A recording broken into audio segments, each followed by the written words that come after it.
ortimda turgan Movarounnahr Avenue loyihamizni birinchi 9 qavatligi fasadlari juda ham qizg'in ketyapti va ikkinchi obyektimizda bundan-da qizg'in ketyapti. O'sha bo'yoq ishlariga o'tib bo'lishdi.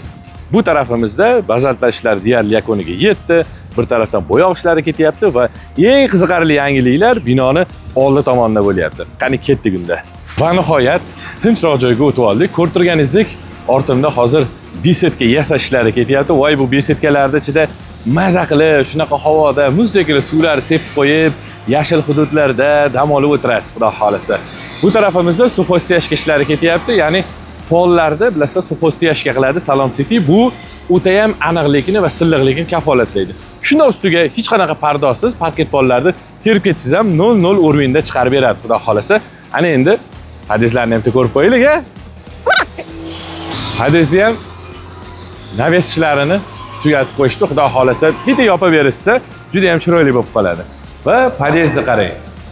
Bu endi noodatiy podyezd bo'ldi. Juda ham keng, lift. Salom City, bilasiz, o'z imjozlariga doim eng yaxshi va eng sifatlilarni tavsiya qilishda davom etadi. Salom City bu aynan siz istagan qulaylik.